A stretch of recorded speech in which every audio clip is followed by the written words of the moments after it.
Hi hello ನಮಸ್ಕಾರ friends, ನಮ್ಮ Kannada beet box ಚಾನಲ್ಗೆ ಸ್ವಾಗತ. ಫಸ್ಟ್ ಆಫ್ ಆಲ್ ನಾನು ನಿಮಗೆ ಧನ್ಯವಾದಗಳನ್ನ ತಿಳಿಸ್ತಾ ನನ್ನ ಇವತ್ತಿನ ವಿಡಿಯೋವನ್ನು ಸ್ಟಾರ್ಟ್ ಮಾಡ್ತಾ ಇದ್ದೀನಿ. ಇವತ್ತು ನಾನು ಹೇಳ್ತಾ ಇರೋದು ಬೇಡರ ವೇಷದ ಬಗ್ಗೆ. ಅಷ್ಟಕ್ಕೂ ಏನಿದು ಈ ಬೇಡರ ವೇಷ, ಇದು ಎಲ್ಲಿ ಸೆಲೆಬ್ರೇಟ್ ಮಾಡ್ತಾರೆ ಹಾಗೂ ಇದರ ಇತಿಹಾಸ ಏನು ಅನ್ನೋದನ್ನ ಇವತ್ತಿನ ವಿಡಿಯೋದಲ್ಲಿ ಕಂಪ್ಲೀಟ್ ಆಗಿ ತಿಳ್ಕೊಳ್ಳೋಣ ಬನ್ನಿ. ಬೇಡರ ವೇಷ ಏನು ಅನ್ನೋದನ್ನ ತಿಳಿಸೋಕ್ಕಿಂತ ಮುಂಚೆ ನಾನು ನಿಮಗೆ ಒಂದು ವಿಡಿಯೋ ಪ್ಲೇ ಮಾಡ್ತೀನಿ, ಸೊ ನಿಮಗೆ ಒಂದು ಕ್ಲಾರಿಟಿ ಬರುತ್ತೆ.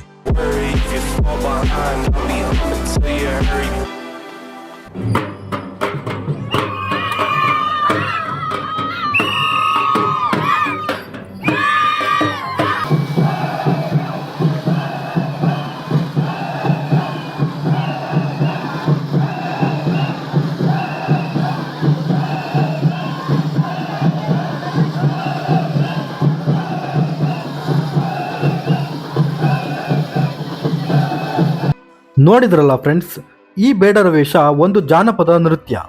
ಇದು ನಡೆಯೋದು ನಮ್ಮ ಕರ್ನಾಟಕದ ಉತ್ತರ ಕನ್ನಡ ಜಿಲ್ಲೆಯ ಸಿರಸಿ ತಾಲೂಕಿನಲ್ಲಿ. ಹೌದು, ಮಲೆನಾಡು ಹಾಗೂ ಕರಾವಳಿ ತೀರದಲ್ಲಿರುವ ಸಿರಸಿ ತಾಲೂಕಿನಲ್ಲಿ ಹೋಳಿ ಹಬ್ಬದ ಪ್ರಯುಕ್ತ ಈ ಬೇಡರ ವೇಷವನ್ನು ಆಚರಿಸಲಾಗುತ್ತೆ. ಅಷ್ಟಕ್ಕೂ ಯಾಕೆ ಈ ಬೇಡರ ವೇಷವನ್ನು ಸಿರಸಿಯಲ್ಲೇ ಮಾಡ್ತಾರೆ ಅಂತ ಹೇಳೋದಾದ್ರೆ ಸ್ವಲ್ಪ ನಾವು ಇತಿಹಾಸವನ್ನು ಕೆದಕಬೇಕು. ಅದು ಸರಿಸುಮಾರು 300 ವರ್ಷಗಳ ಹಿಂದೆ, ಅಂದರೆ ಸ್ವಾತಂತ್ರ್ಯ ಸಿಗುವಕ್ಕಿಂತ ಮುಂಚೆ. ಅಂದು ಸಿರಸಿಯನ್ನು ಕಲ್ಯಾಣ ಪಟ್ಟಣ ಎಂದು ಕರೆಯುತ್ತಿದ್ದರು. ವಿಜಯನಗರ ಅರಸರ ಆಳ್ವಿಕೆಯ ಮುಗಿದ ನಂತರ ಸಿರಸಿ ಹಾಗೂ ಹಲವಾರು ದಕ್ಷಿಣ ಭಾರತದ ಪ್ರದೇಶಗಳನ್ನು ಸೋಂದಾಮನೆತನವು ವಶಪಡಿಸಿಕೊಂಡಿತ್ತು. ಈ ಸೋಂದಾಮನೆತನಕ್ಕೆ ಯಾವಾಗಲೂ ಇದ್ದ ಒಂದೇ ಒಂದು ತೊಂದರೆ ಅಂದರೆ ಅದು ಮುಸಲ್ಮಾನರ ದಾಳಿ. ಈ ಮುಸಲ್ಮಾನರ ದಾಳಿಯಿಂದ ನೊಂದು ಬೆಂದ ಈ ಮನೆತನವು ಇವರ ದಾಳಿಯನ್ನು ಹೇಗಾದರೂ ಮಾಡಿ ತಡೆಗಟ್ಟಬೇಕೆಂದು ಒಬ್ಬ ಮಲ್ಲೇಶಿಯನ್ನು ನೇಮಕ ಮಾಡುತ್ತಾರೆ. ಈ ಮಲ್ಲೇಶಿಯು ಬೇಡ ಸಮುದಾಯಕ್ಕೆ ಸೇರಿದ್ದು ಈತನು ಯಾರಿಗೂ ಕೂಡ ಭಯಪಡುತ್ತಿರಲಿಲ್ಲ. ಅದಲ್ಲದೆ ಈ ಹಿಂದೆ ವಿಜಯನಗರ ಅರಸರ ಕಾಲದ ಆಳ್ವಿಕೆಯಲ್ಲಿ ಈತ ಕೆಲಸ ಮಾಡಿದ್ದವನು ಕೂಡ. ಆರಂಭಿಕ ದಿನಗಳಲ್ಲಿ ಈ ಮಲ್ಲೇಶಿಯು ತನ್ನ ಕೆಲಸಗಳನ್ನು ಸರಿಯಾಗಿ ಮಾಡುತ್ತಿದ್ದ. ದಿನ ಕಳೆದಂತೆ ಈತನ ವರ್ತನೆಯಲ್ಲಿ ತುಂಬಾ ಬದಲಾಗಿ ಬಿಡ್ತು. ಅಲ್ಲಿನ ಹೆಣ್ಣು ಮಕ್ಕಳ ಜೊತೆ ಕೆಟ್ಟದಾಗಿ ವರ್ತನೆ ಮಾಡೋಕೆ ಶುರು ಮಾಡ್ತಾನೆ.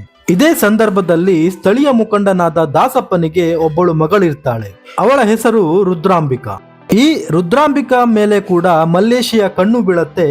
ನಾನು ಇವಳನ್ನ ಮದುವೆ ಆಗಬೇಕು ಎಂದು ಹೇಳತೊಡಗಿದ್ದ. ಹಾಗೆ ಅವಳನ್ನ ಮದುವೆ ಕೂಡ ಆಗ್ತಾನೆ.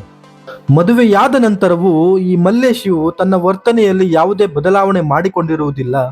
ಈ ವಿಷಯ ತಿಳಿದು ರುದ್ರಾಂಬಿಕಾಗೆ ಕೋಪ ಬಂದು ಅವನನ್ನು ಕೊಲ್ಲಬೇಕೆಂದು ಅಂದುಕೊಳ್ಳುತ್ತಾಳೆ. ಅದೊಂದು ದಿನ ಹೋಳಿ ಹುಣ್ಣಿಮೆಯ ರಾತ್ರಿ. ಅಂದು ಮಲ್ಲೇಶಿಯು ಬೀದಿಯಲ್ಲಿ ಕುಣಿತಾ ಇರ್ತಾನೆ. ಆ ಸಮಯದಲ್ಲಿ ರುದ್ರಾಂಬಿಕಾ ಅವನಿಗೆ ಆಸಿಡ್ ಹಾಕ್ತಾಳೆ. ಆಗ ಮಲ್ಲೇಶಿಗೆ ಕೋಪ ಬಂದು ಅವಳನ್ನು ಕೊಲ್ಲಬೇಕೆಂದು ಹೋಗುತ್ತಾನೆ. ಆದರೆ ಆ ಸಮಯಕ್ಕೆ ಬಂದ ಆ ಊರಿನ 12 ಜನರು ಅವನನ್ನು ಜೀವಂತವಾಗಿ ಸುಟ್ಟು ಹಾಕಿಬಿಡುತ್ತಾರೆ. ಇದಾದ ಮೇಲೆ ತನ್ನ ಗಂಡನ ಚಿತೆಯಲ್ಲಿ ಹೋಗಿ ರುದ್ರಾಂಬಿಕಾ ಕೂಡ ಪ್ರಾಣ ಬಿಡುತ್ತಾಳೆ. ಈ ರುದ್ರಾಂಬಿಕಾಳ ತ್ಯಾಗದ ಪ್ರತಿರೂಪವಾಗಿ ಅಲ್ಲಿನ ಜನರು, ಅಂದರೆ ಸಿರಸಿಯ ಜನರು, ಪ್ರತಿ 2 ವರ್ಷಕ್ಕೊಮ್ಮೆ ಬೇಡರ ವೇಷವನ್ನು ಹಾಕಿ ಕುಣಿಯುತ್ತಾರೆ. ಈ ಆಚರಣೆಯು ಇಂದಿಗೂ ಕೂಡ ನಡೆದುಕೊಂಡು ಬಂದಿದೆ. ಇದಾಗಿತ್ತು ಸ್ನೇಹಿತರೆ ಈ ಬೇಡರ ವೇಷದ ಹಿಂದಿನ ಸ್ಟೋರಿ.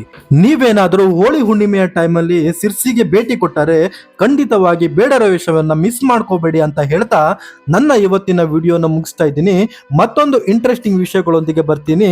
ಅಲ್ಲಿಯವರೆಗೂ take care, bye bye, thank you.